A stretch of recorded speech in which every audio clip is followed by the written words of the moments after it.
All right. Welcome back to the meat of the matter. We have a very special guest today.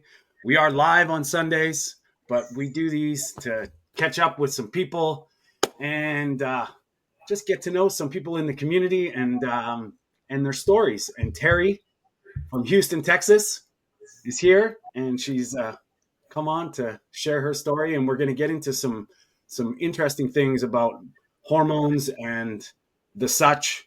So I'll just hand it over to you, Terri. How are you doing? And let us know what you're all about and how you got here, and a little bit about you. Howdy, y'all.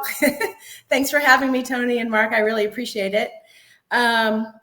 Let's see. I think I'm one of the ones. I came into the carnivore space about 9 years ago. It was during my studies as learning to be a health coach. And early on in the studies, I learned, and one of the lectures was told that carbohydrates are non-essential. And I remember, I remember stopping the lecture and just like letting that marinate and ruminate in my head. And I still remember the feeling of like pure joy and even shivers, going down my spine of like, does that mean I don't ever have to eat a fruit or vegetable again in my life? Because that would be a dream come true. I have always been meat heavy, especially beef. I was Jack Sprat's wife, always really grabbing the fat first from any meal, meat, especially pot roast. And I was also one to, if I was going out to lunch with friends or family or whatever, I would be getting the cheeseburger with bacon and avocado on it and take off half the bun, the lettuce, tomato on the side, and saying to my friends, like, I may die at 55 from a heart attack, but at least I'm going to eat good the entire trip, So when I heard that, I literally dove in the very next day, and I wasn't eating that much fruit and veg at the time. You think, okay, we'll have a little bit of avocado, a little bit of onion, and, maybe every once in a while have a smoothie or something like that to get my fruit and veg in. But knowing I was failing miserably following this, high carb and high fruit and vegetable paradigm that we're taught and fed. So I didn't go into eating carnivore to heal anything or looking to lose weight or anything. I was already pretty healthy at the time. I'd already gotten rid of like some hypothyroidism I had, and I was at my perfect weight already. So I don't know how I got lucky with that, maybe because I stayed full fat and heavy beef. And I've always been one to like crave beef, if not every day, every other day or every third day.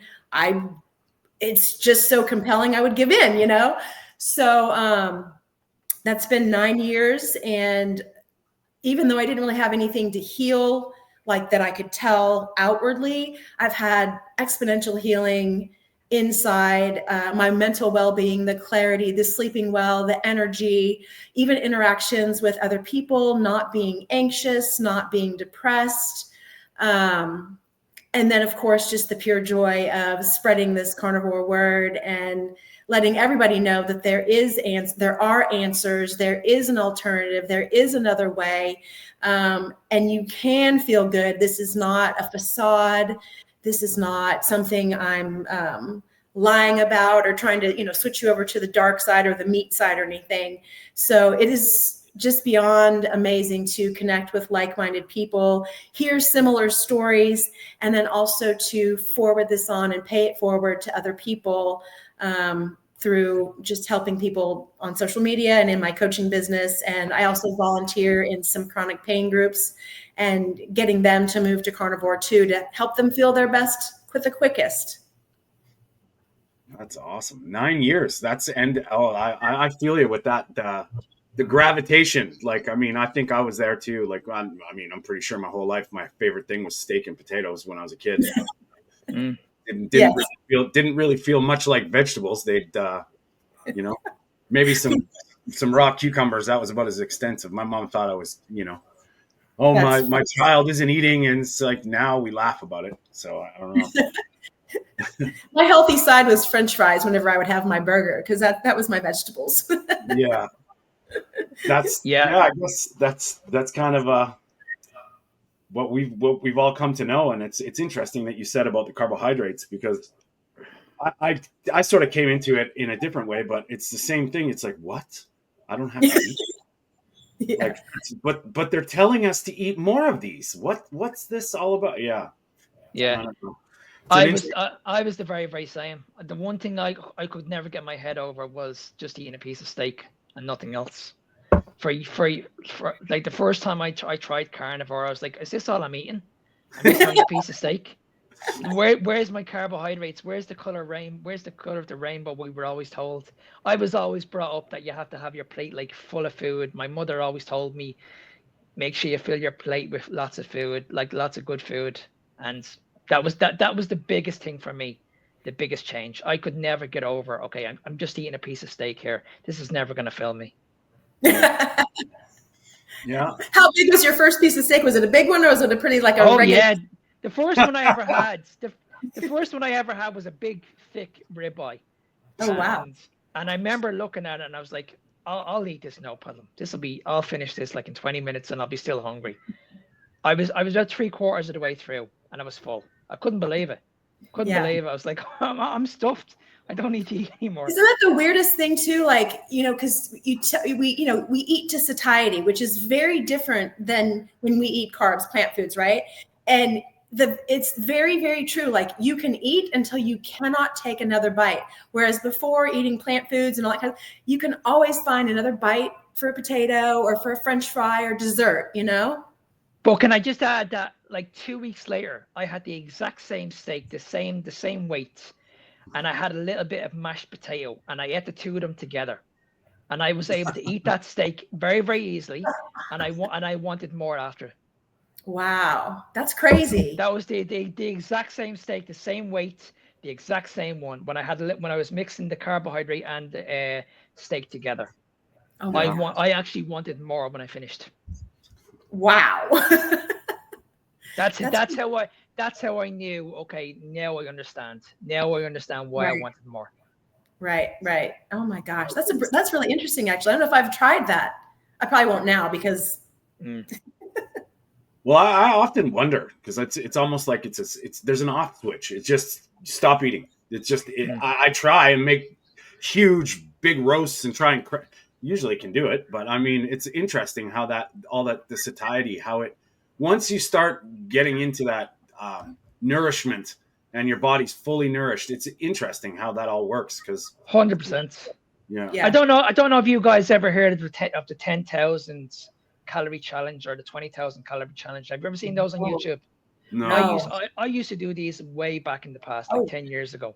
I used to do like a 20,000 calorie challenge, and I used to put it up on my feed, and I would eat like a whole box of custard cream donuts, like literally a whole box, 24 donuts. I'd have them finished within an hour, right? Everything was just all sugar. Everything was all sugar. There was very, very little protein in the diet whatsoever. I'd have bowls of cereal. It was honestly, I can't believe that I didn't come out with diabetes out of it. This was 20,000 calories in one day? What? Every day? Like, what? I can't even. Wouldn't even get that. Does not compute. How long would you eat in a day? No, what I used to do was I used to keep when I used to focus on calories, I used to keep my calories extremely low throughout the week. So let's say I was eating around 2,000 calories. That was my maintenance calories. I would bring it down to around 800.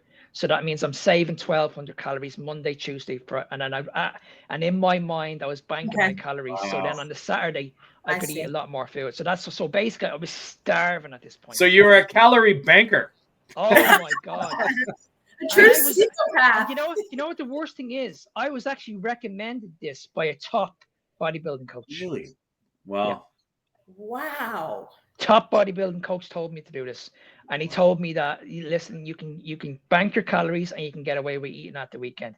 And honestly, I was eating nonstop, like guys, literally nonstop. Wow. Oh, I'm just sick thinking about it. Just no doubt. The next day, my stomach was out here, and I felt no doubt. I could sleep for 24 hours nonstop. Wow. I was like, honestly, I couldn't get up out of bed. I just could not get up out of bed. If anything, that's a good indication of just because you can doesn't mean you should. Oh right? yeah, and like to this day, young influencers are still doing it. Wow. Really? Yes, they're very very popular, very very popular. Jeez. Ooh. Well, we know another popular thing that's probably 20,000 calories a day that, I don't know, maybe we should get your take on it, Terry. What do you think about the sugar diet craziness? Okay. We had to go Seriously, there. I'm sorry. I'm really sorry. all 'Cause right. Like all I see, I mean, anytime I see fruit juice now in anything, I mean, I just literally, the only thing that comes to mind is non-alcoholic fatty liver disease. That's all that comes to mind. So if you've got fruit juice in your diet, that's all I see. You're a walking advertisement for NAFLD.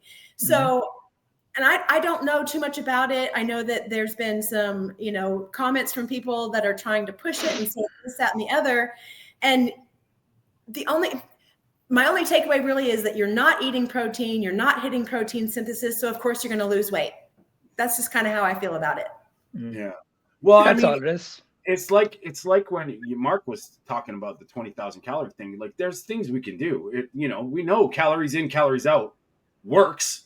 It's about how you get there and what's happening along the way. And I mean, it's just, man, it's unbelievable how that I can see that there's two sides to this where people they're giving excuses to eat Sour Patch Kids now and like all this Skittles and like what? Yeah. Like I'm so far from this, and now it's like it's just it's so bizarre. It's so bizarre. And I mean, Mark and I, we talk, and maybe we can get your take on this too, Terry. Is like we talk about the diet culture and these things that pop up, and what is going on is it's almost like I don't want to say a cheat code, but what are the takeaways? I mean, I'm a recovering pre-diabetic. I'm not pre-diabetic anymore. So, and I was severely sugar addicted. Like I would binge hardcore. What does that do? I don't know. How do you feel about that? Well, let's see, 34 years ago now, I was actually overweight as well, in between my second and third pregnancy, my first two pregnancies that were close together. And I was overweight and I was very depressed. And I hid food because I was like so ashamed of, I mean, looking back it's just sad to look at, like, being ashamed to eat food or things that masqueraded as food. And I've never been a dieter. I want to say after that incident, I lost weight, I got pregnant again, and I've always stayed trim. But I had a short time after he was about 1 year old where I was just, like I said, fat and depressed, whatever. And I joined Weight Watchers, and I was in Weight Watchers for about 6 or 7 months. And I got down to like almost my goal weight, but like I kept sabotaging myself. And I mean, I know why now, because I was eating low fat to no fat and chicken breast and, monitoring everything that goes in my mouth. And I stopped that. I literally quit when I watched an Oprah show back in 91, 92, was called The French Paradox. And it had all these ladies on there and some men too that talk about eating a couple of bites of full fat cheese or some real cream in their coffee or whatever, and how they're satiated. And I thought, I'm going back to my full fat, because prior to Weight Watchers, I had been eating full fat, and lots of beef. So, and in the next few months, like another 20 pounds just fell off me, doing nothing different but adding the fat and the beef back in, So I've been fortunate that I listened to my body. I've been fortunate that I never really got overweight after that. I don't know. I don't know much about dieting because it wasn't something that I've ever done. One thing that I do find a little disconcerting in the carnivore community itself, they're promoting diet culture. Some of them, some big names promote diet culture, because what you hear is a butter fast or an egg fast or this. And it's like, well, wait a minute, there's no food on a fast. Like there's no fasting. So, and when I look at it, I see snacking. That's what snacking looks like, because you're not eating a meal. If you're not eating a meal, then it's a snack. And so you're not going to really, you can temporarily possibly lose weight, but it's at the detriment of, again, keeping your body in this yo-yo diet culture, So that's kind of my input on that. I don't have a whole lot of nice things to say about any kind of dieting. True. Right. I think, and that's where I think, there's there's that split now where, you know, I'm about just look to nature. I mean, what you feel about naturally, and I'm sorry, but you know, 6, 7, 800 years ago, waiting for the broccoli to grow to sustain it doesn't make sense to me. You would have Right. survived. You would have Yep. survived first, and how you survived would have been whatever the whatever you could do to survive. And I think that's the thing that we take away with the modern ways is, yeah, it's all distractions. It's all this stuff doesn't make sense. Meal times, breakfast is the most important meal of the day. I mean, I'm a believer in the first meal, probably the most important meal that you're going to eat. You know, it doesn't have to be cereal, and it definitely doesn't have to be at 6 a.m. So, Right. and I think go ahead. Go Mark. ahead. No, go ahead. Sorry. Go ahead. And I just think all this stuff, what they're doing is they're just reinventing stuff and it's not healthy. And I mean, you just have to look at essential nutrients. I mean, we talk about it on our show all the time, you know, the foundations of a diet. You know, why are we thinking about this? You know, and now it's bringing into all this questions. Someone's going to do some real serious danger. And I agree with you. I'm like, pre-diabetes, fatty liver disease. You know, did anybody listen to Robert Lustig? Did anybody listen to this guy who was saying, you know, fructose is a big problem? Now they're saying fructose is the signal. It's the metabolic signal. It's like, what? Yeah. No. And, you know, sorry, Mark, you had something? No, Terry, do you want to say something, Terry? Me? Oh, no. Okay, so I was just going to say, yeah, this is the reason why I want to talk a lot about women's hormones, because this is the biggest thing that I see. I see many women that are underfeeding themselves. They're not getting enough nutrition into their bodies. They think that, okay, if I just lose weight, I'm going to be healthy. And this is where I want to focus on the conversation today, because this is what I'm seeing with so many women. Yes. And it's destroying their health. And that young lady that we saw at the video at the start, I see this every single day. Like I get these videos sent on to me on a regular basis from clients of mine. And the reason why they're sending them on to me is because they've actually been there. Right. So that video that was sent on to me earlier on, that was from a client of mine that was in the exact same situation. She actually had endometriosis. Yeah. She struggled with it for years. She could never understand what the problem was. She was told that I just need to lose weight. If I can't lose the weight, then I need to go down the surgery route. I'm going to be on medication for the rest of my life. When I took this lady on, I said to her, I said, listen, we won't be focusing on too much on protein. You're going to be on a very, very high fat for me. Very, very high fat diet. She was like, what do you mean? I was like, you're going to be on a lot of fats. I need to get your hormones functioning again. So she was like, okay, but do I not need to lose weight here? And I said, no, you need to heal first. Right. We need to get your body to heal first. And she hadn't got a clue about this stuff. Not a clue. And I remember speaking to her on day one. I said, listen, her name is Michelle. I said, listen, you're not going to be losing weight with me for the first 6 weeks. She was like, what am I paying you for? And I was like, well, just trust me on this. We're going to heal your body first, and then the weight loss is going to become natural. So she came on board. She trusted me. She trusted the process. Not only did she get in shape, she was able to control her period pain.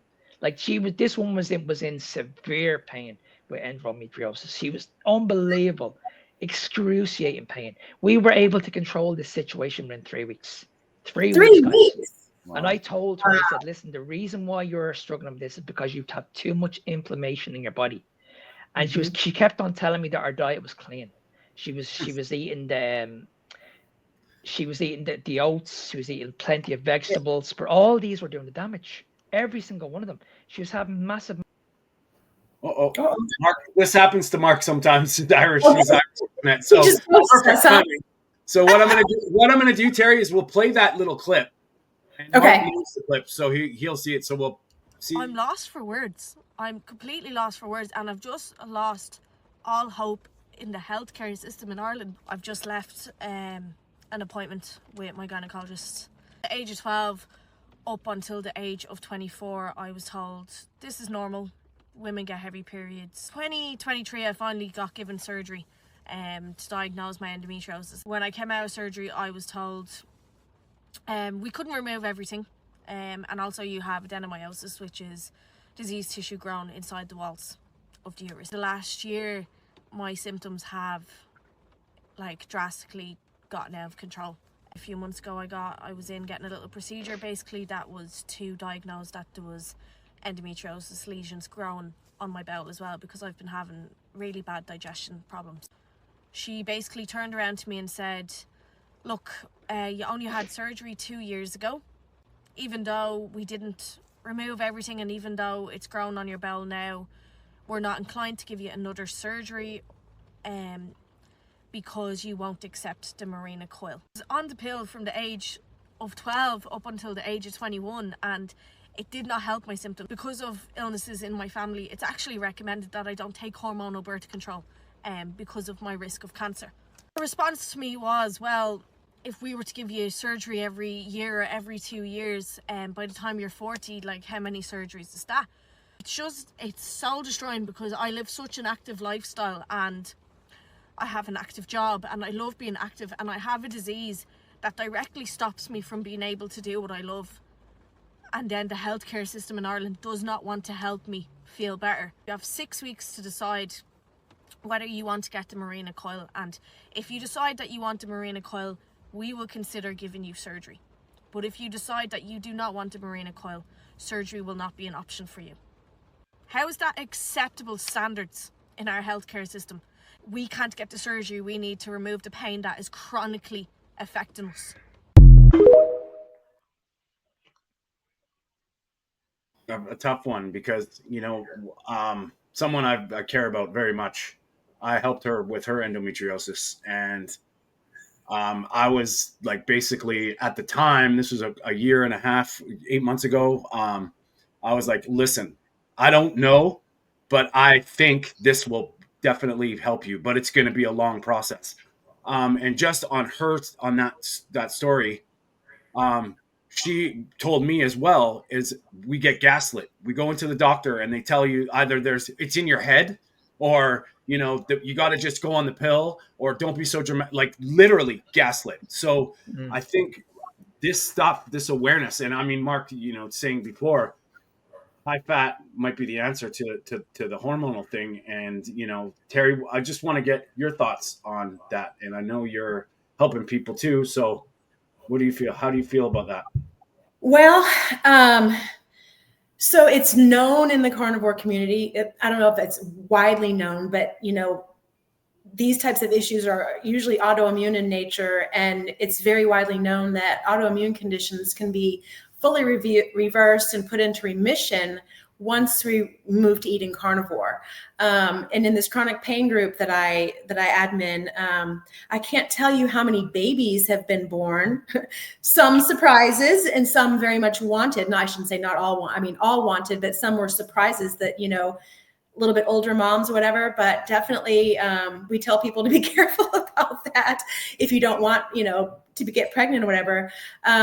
But it is very heartbreaking to see these stories. And then, especially even just as a woman, you're gaslit a lot as it is anyway. Lots of studies haven't been done on women, especially not on pregnant women or women in child rearing years. But to know that there is hope, to know that it is reversible, to know that you can put this in remission and feel good and go about your daily life and pick up where you left off before it took you off your path and off of your life, there's help out there. And, going back to what I said earlier about not eating fruits and vegetables and being out to lunch with my friends, I remember saying this a lot. Is, I don't eat broccoli because it's highly estrogenic. You know what I mean? And I was kidding to a degree, but I also was like, well, I'm going to be smug about it because that's what I believe. And here it is, come to find out that that's the truth. It's goitrogenic. It messes with your vegetables. It messes with your thyroid, which is like the regulator and the gatekeeper of your metabolism. So if you are ingesting things, especially on a regular basis, and because we're told to, not necessarily because you've chosen this, because you want to be the healthiest version of you, how can it not affect literally anything and everything in your body? And then whatever you are predisposed to genetically will be the thing that becomes your worst enemy in your health, because that's what it attacks. That's what it does, And so I think they do that on purpose because they divide us. So it's all these diseases are individualized, and then they can say that you're broken. That's you. That's your genetics. Yeah. That was the one thing I took away from the video. Like, she was very, very upset. And this is why I wanted to reach out to her, but I shouldn't have reached out to her because she was actually arguing with me a lot, and I was trying to help her, and she was absolutely convinced because she's actually a PT.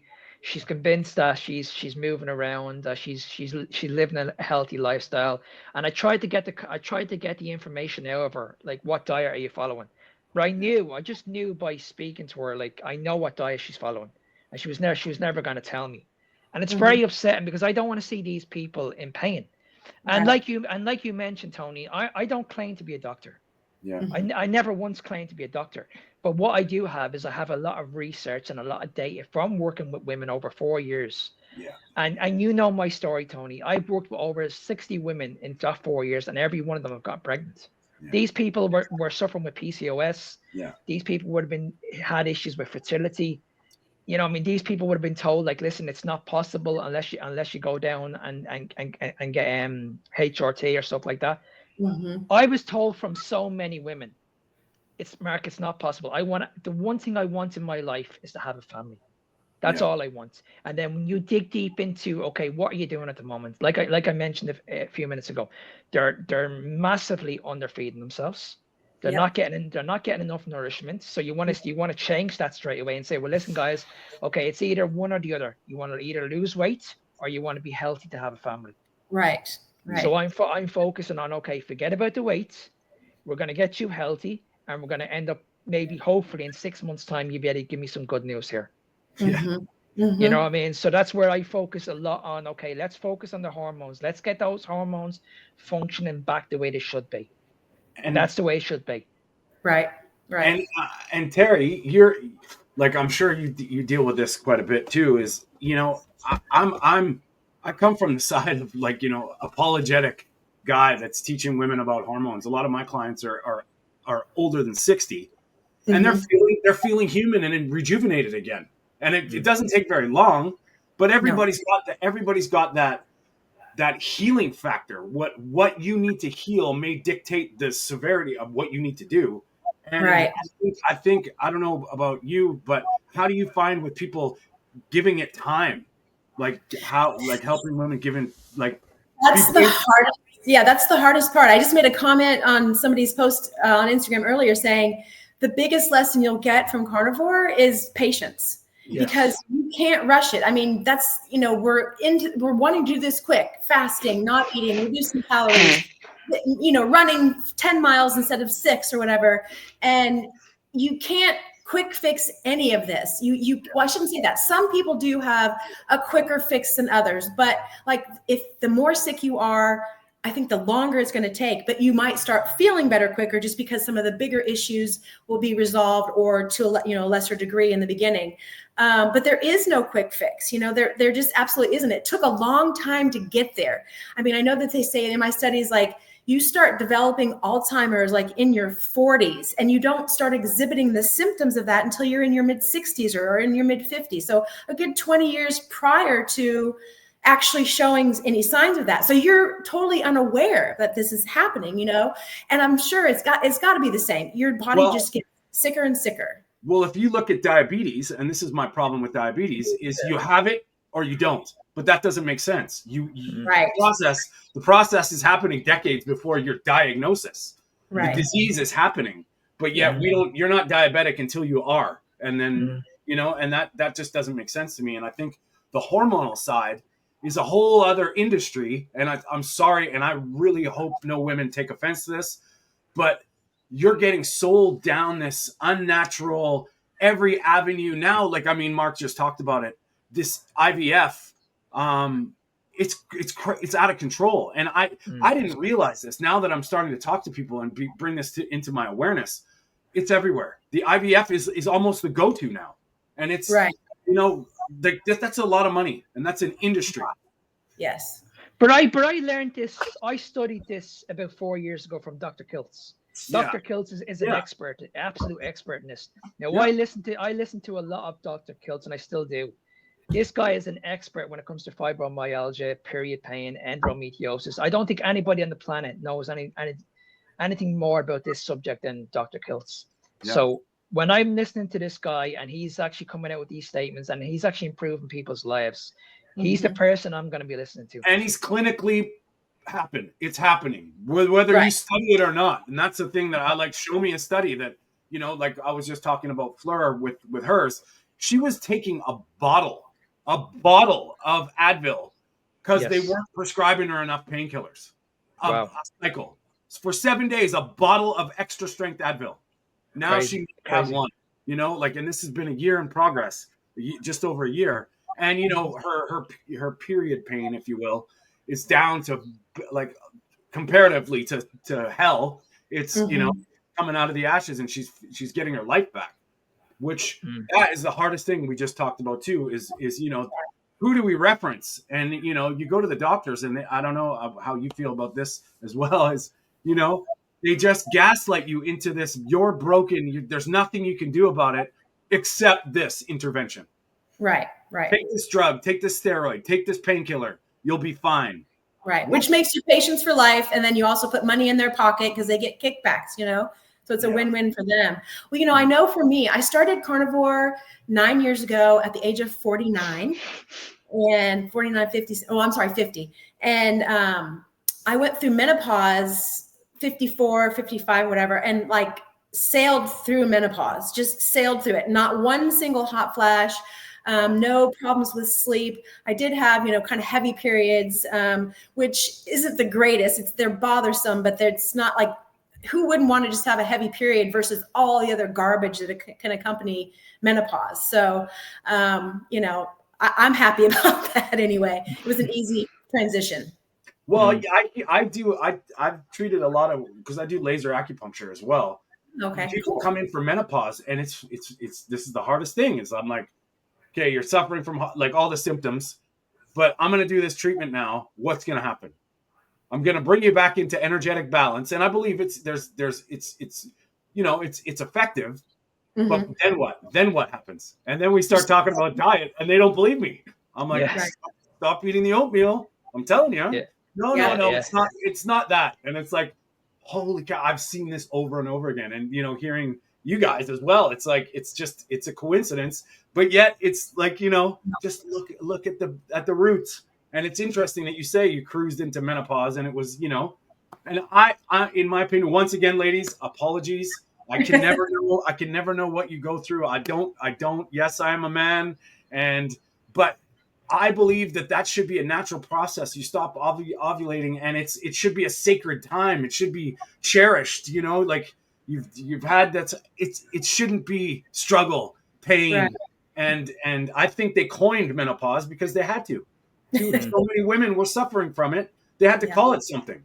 Yeah, exactly. It's just a natural thing that happens. Like, and please don't take offense. I'm sorry out there. And then even thinking back, like, to our ancestors and stuff, there's absolutely no way that we were designed and created to have pain and discomfort and have to be alone and do these things once or twice a month. I mean, you're totally dinosaur food. I mean, you're not gonna make it if we're like, you know, it does not make sense at all for us to be made. And it's funny how cortisol and adrenaline are a defense mechanism for your body. Right. And this is a good thing, but we've just been, you know, pushed, since we're talking about hormones. I mean, a lot of that hormonal cascade, you know, in my opinion, obviously starts with insulin. That kind of puts a damper on things. And, you know, then you get the low, and it's crazy because we could go really, really tinfoil hat here, but they get you on the low fat, lower your cholesterol at all costs. What do you think's going to happen? You know, and cortisol is just going to go through the roof.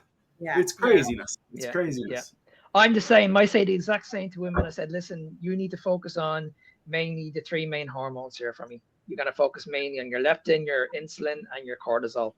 And because once you have your insulin low, your leptin high, you're going to be able to control your stress levels. Mm-hmm. And this is where women just don't understand. They don't understand when they're having these regular tantrums, these regular arguments. It's just leading to more stress. This is what leads to sugar cravings. This is the reason why they have these blood sugar spikes, and it's just constant, like, going in a big circle. And it's not just about the diet. This is why No. that when you look at this whole process, it's a lifestyle. For You sure. need to you need to talk to these people, because that's why when I have these check-ins with these ladies, I Mhm. love talking about this kind of stuff, because you're dialing into their life. Yeah. You're trying to like, I've had women that have had breakups. Like, we only spoke about this on the on the Carnivore community a couple of days ago. It's very, very important to understand, okay, I'm going to switch my diet, which is going to help, but then you Mhm. need to look at the factors outside of that. Right. What Absolutely. does your lifestyle look like? Is your relationship very, very good? You know what I mean? Is your work schedule very, very good? How can we actually fix this to someone's lifestyle? Because you have to consider this: if someone's working on a bus and has no time to walk around, right? They have no time to exercise. That person is going to be completely different to someone, say, who works on a building site. Right. You know what I mean? So that's why you have to factor in, okay, what do you do for a living? I Mhm. need to work specifically who you are. I don't need to know who Mary is down the road is, who John is down the road. I'm working with you. I need to Mhm. find out what your body needs in order for you to get the progress that you want. Does that make sense? Oh, for Yeah, sure. absolutely. Yeah. I think a big factor too is, and I would love to get your um, ideas on this, Terry, too. Is, I mean, I'm a big believer in the nervous system and calming the nervous system, being able to be resilient, not getting hyperactive. So, just because something's stressful, how your body's like nourished and reacting will be greatly determined by how you manage stress from a foundational level. Like, I think the Right. nervous system, especially with women, that jumping into the sympathetic, being a sympathetic tone for the whole day, what do you think that does to all the hormones? And anyway, I have a in my opinion, I think that's something that's overlooked as well, as we focus on all the stress, but we don't focus on how the body handles it. Right. Oh, absolutely. Yeah.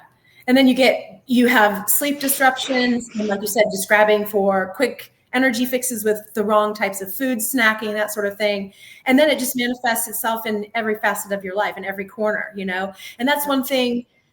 I mean, we all know, like, eating carnivore just quiets all of that, and it gives you then this space to re-nurture yourself and regrow yourself and like come back into the world and present in a different way, from solid roots, from a peaceful feeling, and knowing that you don't have control over this chaos, but you definitely have zen, and you definitely have quiet and peace inside of you, and that can't not but emanate around you and affect the people that you interact with.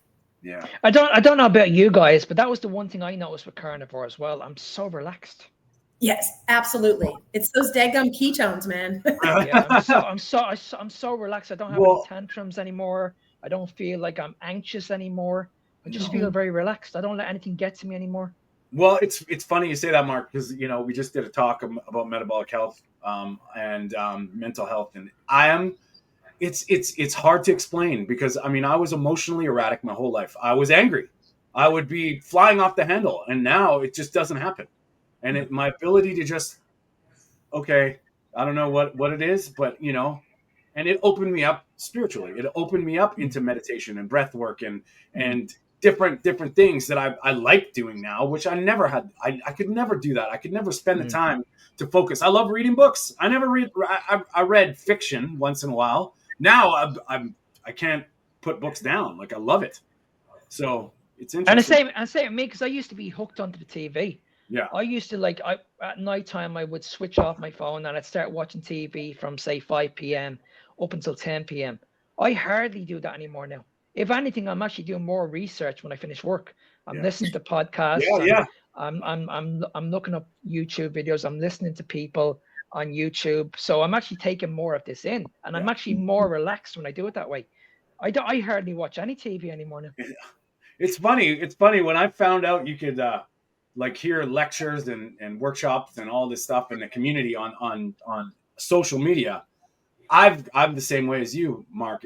I learn.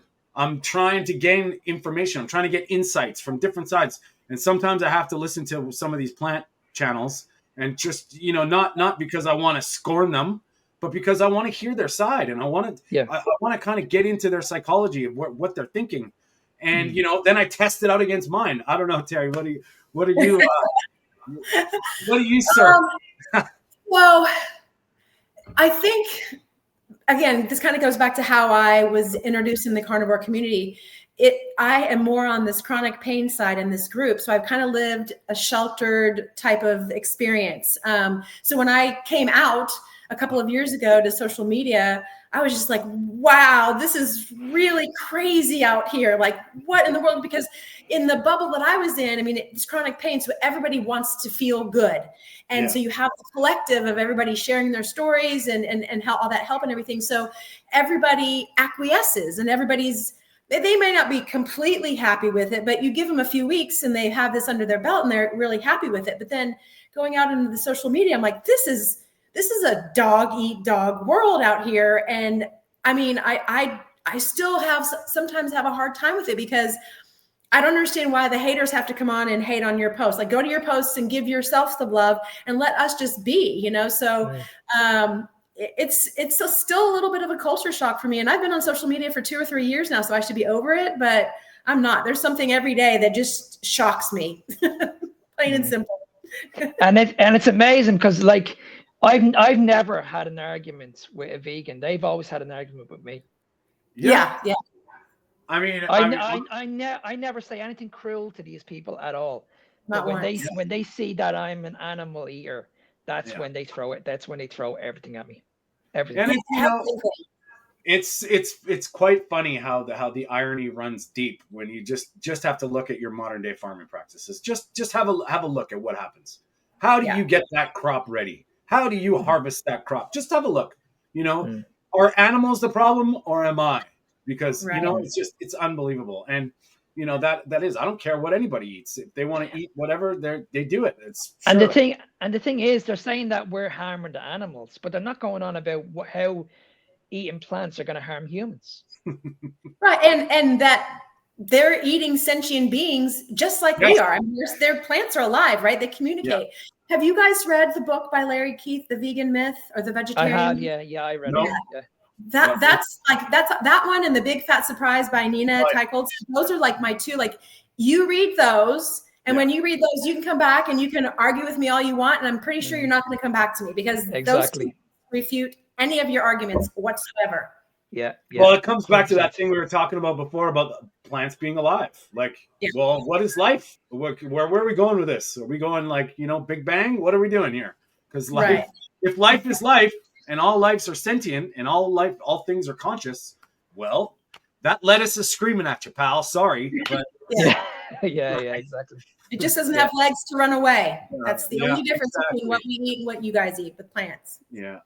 100%. And that's really, really tough. And it surprises me because it's so crazy how, if you're so positive, why are you so like spiteful? And it's unreal how and I'm not saying anybody who, out there, I'm sorry to any vegans who are doing it for ethical or religious reasons. I can understand that.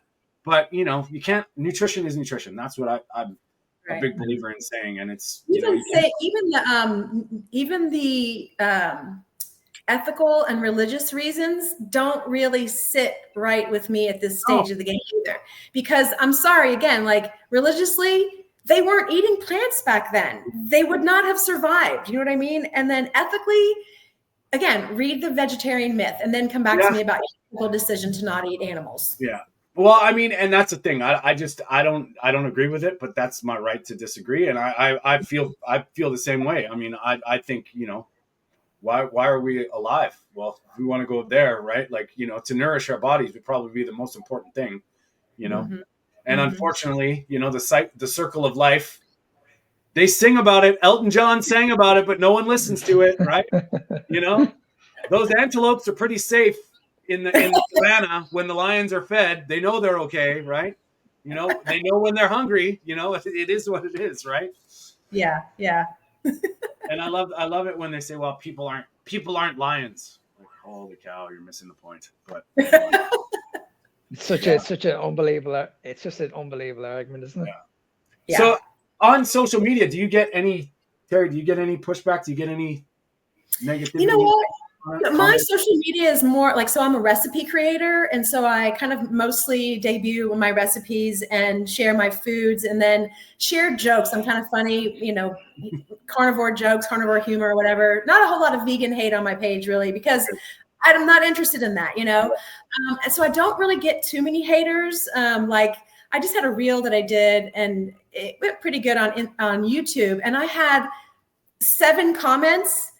All 7 comments were like meat haters. Like they were like, that looks like dog food. And I'm like, wait, what? This is YouTube. What's going on here? So at first I was like, maybe I'll go ahead and say something like, you know what? No, I'm not gonna let you dog my beautiful steak. So forget it. So I just, deleted them. There is, I really don't get too much. I'm pretty fortunate. Just like, this looks like crap, or this looks like, I'm like, you know what? Then more steak for me. That's Well, the way I see it is like you need to look at what Terri looks like. Terri put up a video there about 2 weeks ago, was it? She got a huge response out of it.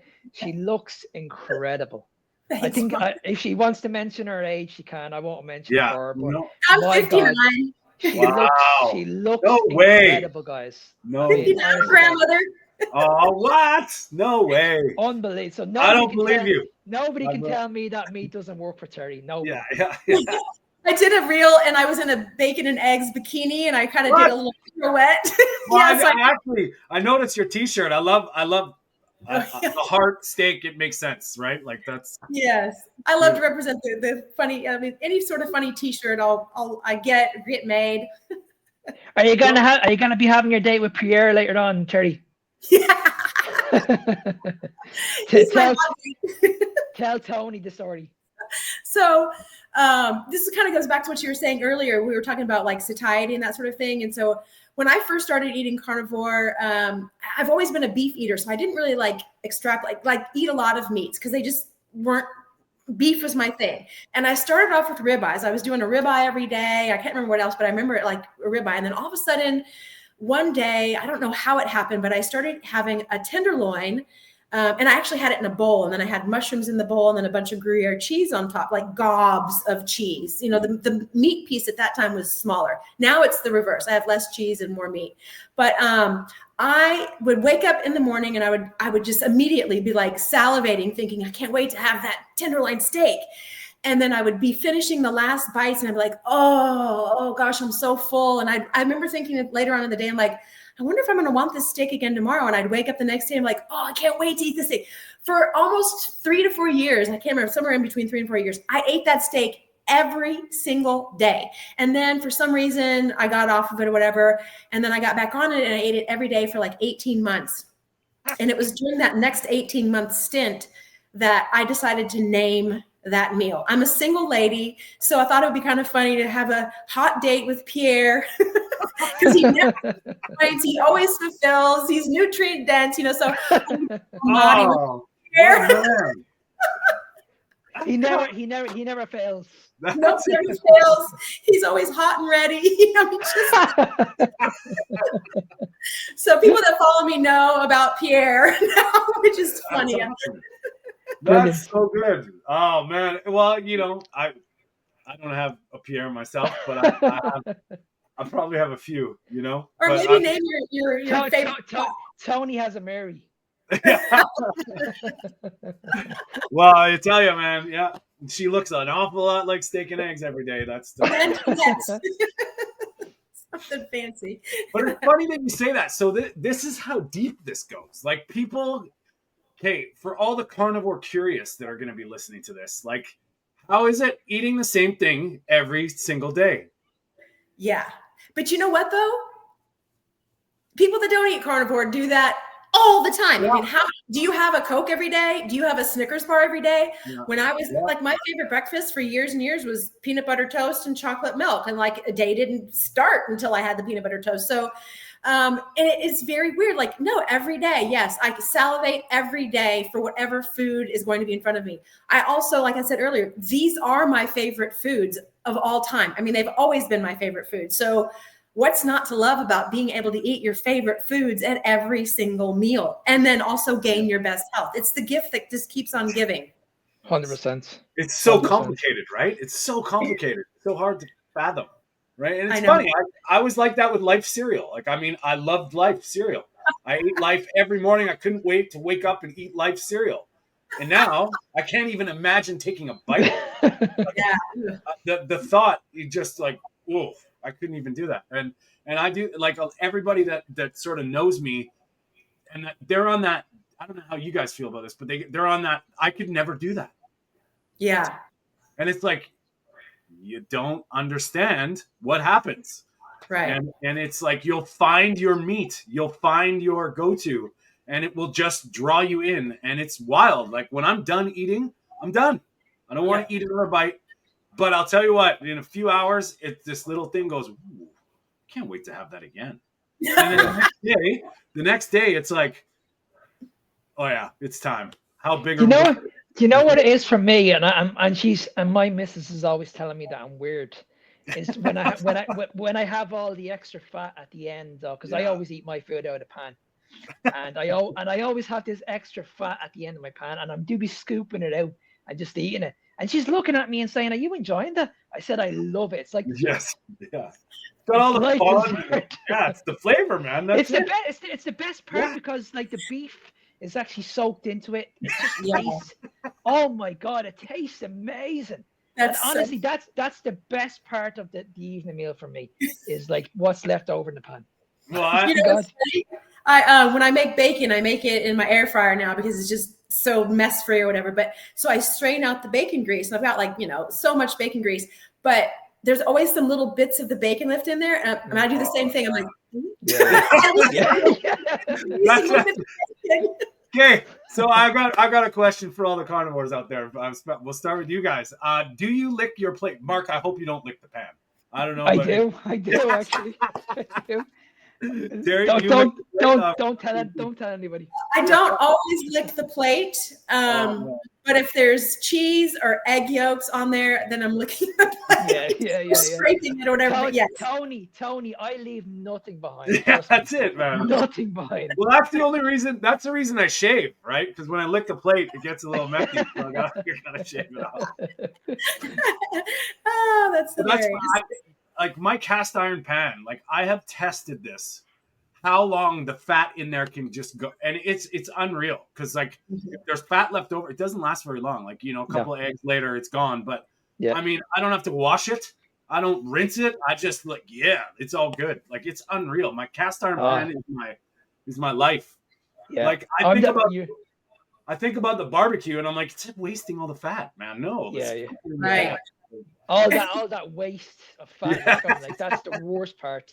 Yeah. Do you guys have a bunch of containers of like bacon grease and tallow? Yeah. No, I have a fridge full of it. Like I do my own bone broth. I make my own fat. It's just I have a fridge full of it at the moment. Full of it. Like my local butchers gives me all the bones. Awesome. That's nice. That's a good point, Mark. Like go to the butcher. Guys, is a little thing. Like I don't know how it is where you guys live, but I mean, I can go to the butcher and say I want some fat trimmings. Sure, they throw them away. Exactly. Honestly, I could have a big box because you want to see what's out the back. He has a huge box full of bones, and I'm saying to him every week, "Give me half of that. I'll take that off you." Right. And he's looking at me and saying, "What are you going to do with it?" And I said, "I'm going to drink it. I'm going to melt it all down. I'm going to drink it." And pulverize it and eat those bones too. Yes. That's what I'm going to do. It's funny. I started. I don't know about you because we want to talk about some of your recipes, Terri. Because people think carnivore is boring. They say, "Oh, yeah, you can't just eat steak." And I mean, I've actually delved into it with my girl a couple times lately. We made a pizza, and it was a pure carnivore crust, amazing, out of chicken. Yeah. And I've made some butter mayo, amazing. And I'm like sitting there, I'm like, this is a problem. Just eating the condiments only for my meal. Butter mayo, like only thing is in there is butter and eggs. And I'm going like, this is not good. Like what? I made Terri's ice cream. Okay. Oh my god. Let's talk about stuff. Unbelievable, Terri. Unbelievable. Thanks. Okay. The recipes were born out of being the admin in the chronic pain group. And it was a way to, I guess, make it more enticing and not so scary. Plus, a lot of them are moms. They have families. And so how can they get their families on board? Because moms don't want to cook 4 and 5 different meals and that sort of thing too. And now it's to the point for me, like I literally look at everything and say, how can I carnivorize that? You know, that's kind of my thing. And I'm like, I've never created recipes before. I've never been one to like, yes, I cooked meals for my family, but I was just never creative. You know, like I would have the box brownies for dessert or whatever. So now the things that you can make carnivore, I think so my very first recipe was what I call my MSB, my modified soul bread, because it's a recipe that I modified from another person. Her name is Soul Song. And the recipe was, it's like whey protein based, and then cream cheese is what she used, and then like a bunch of olive oil. And I remember this was during COVID, and I woke up that day and I really wanted a sandwich, but I go on and off eggs, and I was off eggs, and the only bread at the time was chaffles, and they just taste really eggy. For somebody that's off eggs, they just taste really eggy. So I remember being really pouty about it. Here I'm home alone, you can't go anywhere, the world shut down. And I'm like, I just want a flippin' sandwich, you know? So I started looking on the web, and after, you know, big, long time spent there, I found this recipe. And I remember the very first thing I did, and it's still comical to me when I think about it, this is so many years later, I went and Googled, can you substitute butter for olive oil? I mean, and that is just insane because butter was used all along before olive oil, right? And so I made the bread, and I'm home alone, whatever. And I remember just like, it came out as beautiful. That version kind of tastes like pound cake. So it was really rich cream cheese. You know, it was really good. And it was just one of those things where you just kind of looking around going, I can't even share this with anybody, you know, like I can't even run out, and not that anybody would care because nobody was eating carnivore with me, but you know, at least look what I've done, you know. But I think having that success, and then it really went over well in the group, and I had like 3 or 4 just, wow, I can't believe these things turned out, that gave me just, you know, the motivation to continue. And so now that's kind of my thing, is like, you know, let's just make everything carnivore. I've gotten into even making cheeses and dairy, your own dairy at home as well. Like my latest video coming out is how to make your own creme fraiche. You know, not everybody has access. And a lot of the store brands are adulterated and have, you know, fillers in there and things we don't want to have, whatever. So, and also just, it's fun to kind of be your own homestead, you know, like make your own things. And I'm not out there really shooting my meat or anything like that. So, you know, trying to make my own little waves here or whatever. But so just born out of helping these people and enticing these people to make carnivore sustainable. And I will say for myself, so I've gone through a year-long egg aversion to where I didn't like eggs at all. And they had to very much be hidden in recipes, so I couldn't taste them. I'm a super taster, so I can really taste a lot of things. A lot of people, many people can't. And I also last year went through like a 3-month meat aversion. Okay. Along with the egg aversion. So that was really difficult. And I will say that I lived on my carnivore treats. I call them treats. So I would have whey protein shakes, or like a grilled cheese sandwich, or, you know, a bacon sandwich or whatever. So it was difficult, but going through and being able to eat my treats really helped. And I'm also one, you can't just tell people that are going through aversions or don't feel like eating meat. You can't tell them all to just not eat, just fast. You can't do that. People are not metabolically ready for that. People are not psychologically ready for that, or sociologically ready for that. They're just not. And some people, such as myself, who is already at my body's preferred weight, can get into some trouble there if you start losing weight, you know? So it was difficult, and it was very weird to go through that. I grazed. Felt like I was back on standard American diet, but I was grazing with carnivore foods, and I maintained my weight. I didn't feel the greatest through that, but I could have felt a lot worse had I, you know, been on the standard American diet. So I have a cookbook out, and I debuted that on World Carnivore Month, January 1st, 2024 last year. I'm in the works with another carnivore cookbook coming out, not coming out, but in the middle of creating that as well. Got a ton of recipes. So outside the box, not typical.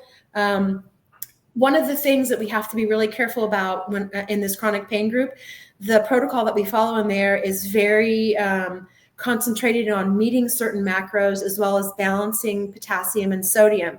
So a lot of the typical mainstream carnivore recipes are higher in sodium because a lot of them have pork panko or, pork rinds in them. So mine are a little bit different, that they're pretty dairy heavy because that isn't necessarily sodium heavy. They're a little bit more fat heavy so that we can reach our fat macros, whatever. So mine are very different than typical carnivore recipes that you see. Similar, but different ingredients, different. And where can they find the book? My cookbook is on Amazon, and it's also on the website, but you can get the ebook or you can get a hard copy, whichever you prefer. I think I got a few people that would be interested in that because they're getting to that level. They're getting to that point where it's just like, and it's funny how I have a funny feeling at first because when I started like keto, I guess low carb, I was trying to replace everything, trying to replace all the donuts and all the stuff. And it was like I was spending so much time trying to make food for myself. I was like, this is ridiculous. Yes, but, yeah.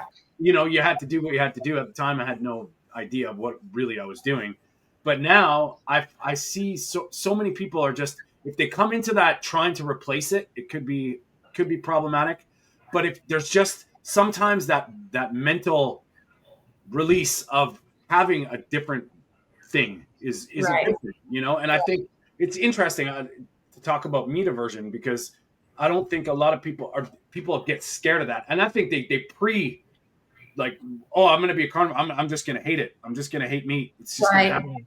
So maybe that's really cool that you've thought about those things. And it came in handy, I will say, I didn't start this until a few years into my carnivore journey. Yeah. And even now, I don't really eat a lot of these treats. They're more for people that are just starting out, or it is nice to have just a bite of something at the end of a meal that's not the same typical thing. But the simplicity of eating carnivore, cooking and prepping, shopping, all that kind of stuff just is also part of the appeal of it. You don't know that going in. And so the thought of standing in your kitchen to make something with 9 ingredients is a pain in the rear at some point, So I do have my carnivore crumbles are a staple. I have those almost every day. Those are just brown butter bits, at the bottom of the pan that I've found a way to make a whole jar full of them, and they taste like graham crackers, right? So I do have a few of those every day, but I eat really simplistically,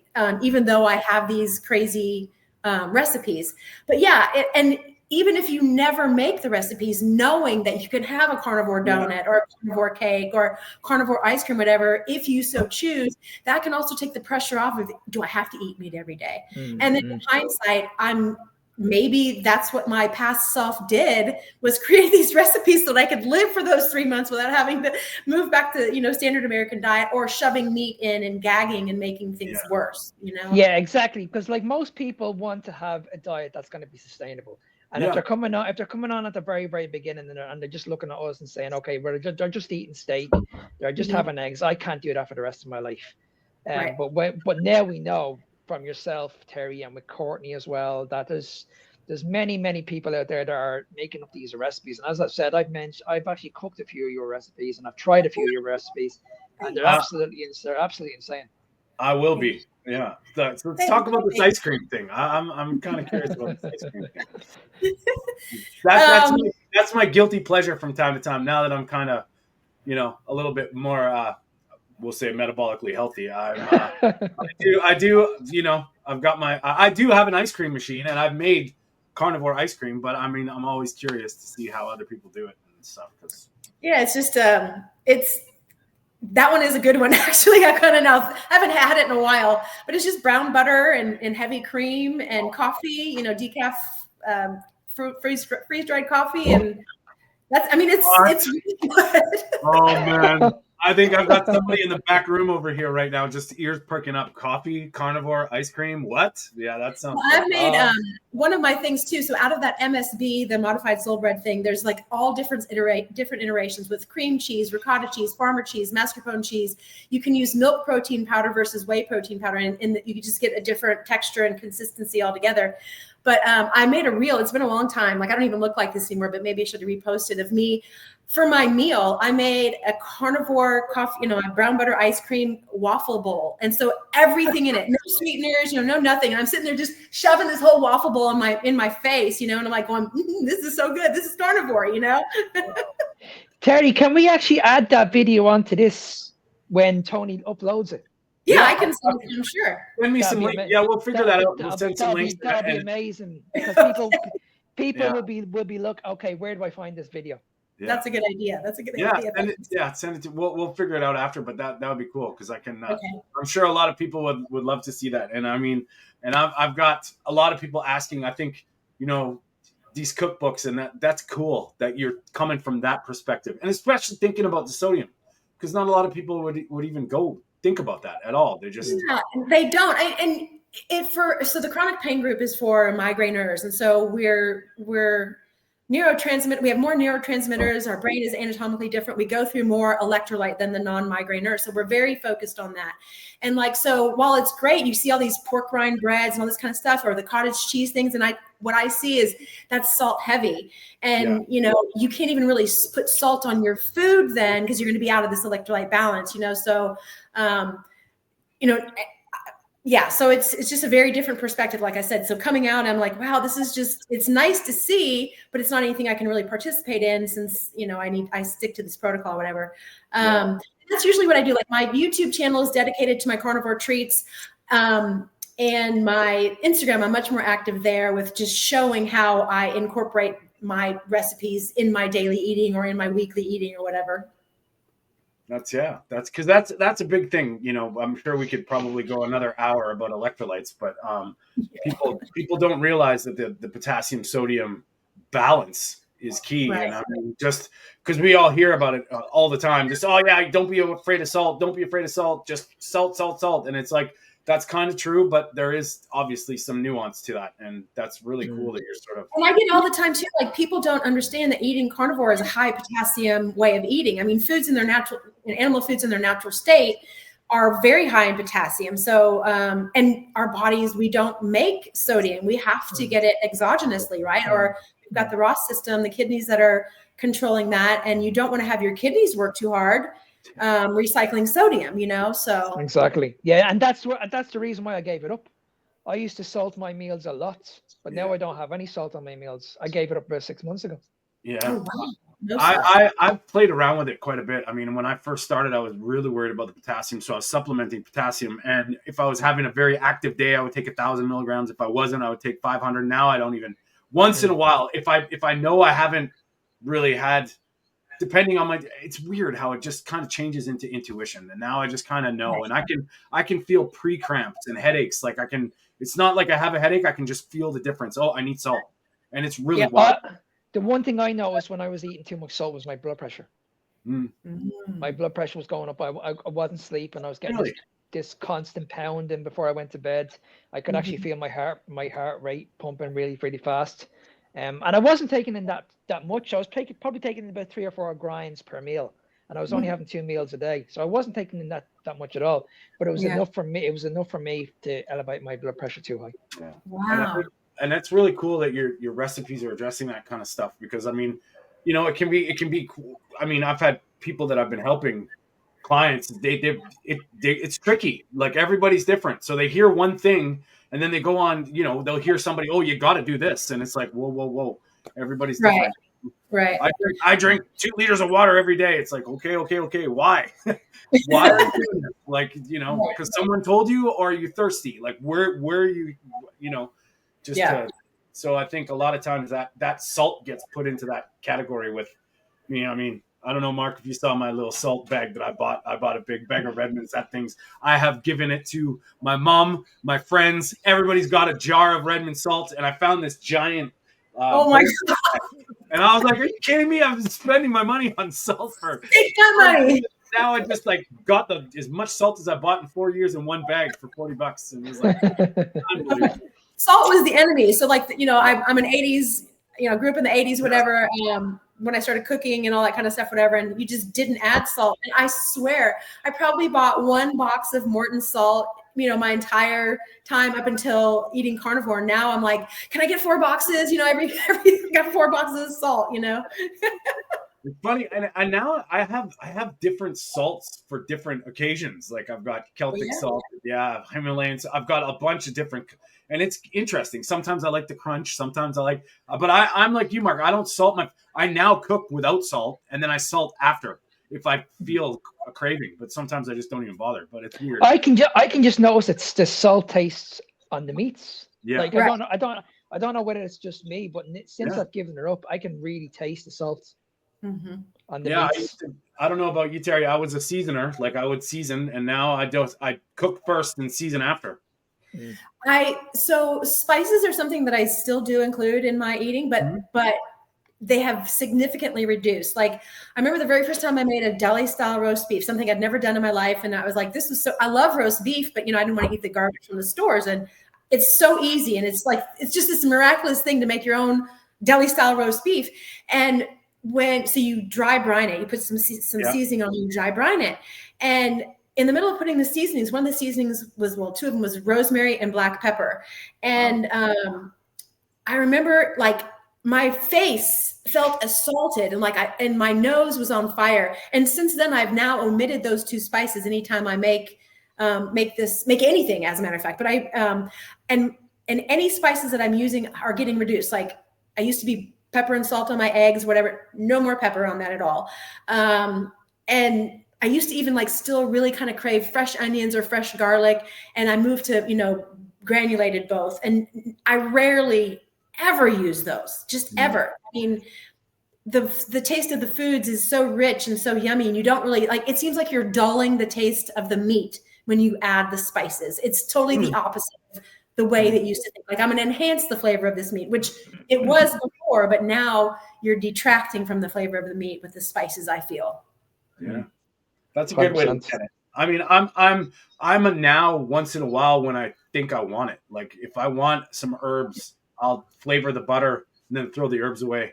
Like the butter in the pan gets a rosemary brush, and then I don't eat the rosemary. So, but I mean, go ahead. No, I was gonna say, I've even started infusing salts now. So I've got a bacon salt, a coffee salt, a vanilla salt. So that way you get a little bit of the flavor, but not a whole lot of, the stuff, whatever. But even those, I mean, salt's just the rule. And I don't really flavor my foods before I cook them either. So my meats go in just plain, and then they come out with a little bit of, usually just salt. That's crazy. And the funny, I don't know if you guys have noticed this, but I mean, my spice tolerance is through the roof. Like I can eat a habanero pepper now and not even be like it's nothing. And I mean, I don't know what this is, like how this happened, but I was this was definitely not the case 6 years ago. I would be crying with Frank's hot sauce, very mild spice, bawling my eyes out, going, this is, and now it's I don't know. At certain times, I've had the spiciest curry, the spiciest Korean food, and that the ethnic people are looking at me like, "You're white? How is this happening?" And I'm like, "I don't know, man, but it's crazy." And I don't do it all the time. It's not like I hammer, but I mean, I could probably douse half a bottle of Tabasco sauce on a raw oyster. Oh, wow! That was not the case ever before. I don't know if you guys have noticed any spice. I haven't noticed that, but one thing I have noticed, I used to be, I'm not a caffeine drinker. I've never been a regular caffeine drinker, coffee or any of that kind of thing. I would if I had iced tea or perhaps a Dr. Pepper or something with my Big Mac meal. But I would get so jittery and it would feel like I was I knew I was on a drug. I couldn't really drink water or eat food. I was just so speedy and so amped up. I don't have caffeine issues at all anymore. So if I have, I've had some, decaf coffee, whatever, which would still amp me up, 0. 5 o'clock in the afternoon one time, I was like, I'm just going to try this and slept like a baby. And I'm like, it's very few and far between, but it's very strange because I would have thought I would have been more sensitive than before. Mm-hmm. I was the same as you. I was the same as you, Terry. I was addicted to energy drinks, addicted to caffeine, and I couldn't go a day without it. every morning. Every morning, it actually woke me up. Every morning, like just that caffeine calling me every single morning. Go in, have an energy drink at like 3 a.m., 4 a.m. in the morning, and I'd actually go straight, and then I go straight back to bed after. Jeez. Wow. It was it was unbelievable. Savage. Unbelievable. Well, I'm 3 weeks no coffee, so I mean, it's not the caffeine I miss. I miss the actual taste of it with butter in the morning. That's what I miss. But now, And how are you feeling, Tony? You feeling good? I feel, honestly, it's not worth it. Maybe I'm not saying I'm never going to have a cup of coffee again to enjoy at a certain time, but as far as daily part of my life, not a chance. Like, I mean, things are next level. Like, it's unreal. You know, after 4 years figuring this out, like, I mean, I've always tried for weeks, like a week at a time. I've cut out coffee to make sure it wasn't the caffeine, and I could do it no problem. I didn't feel withdrawals, but now my body is like, it's leveling up. It's unbelievable. Just that. Yeah. That's So, amazing.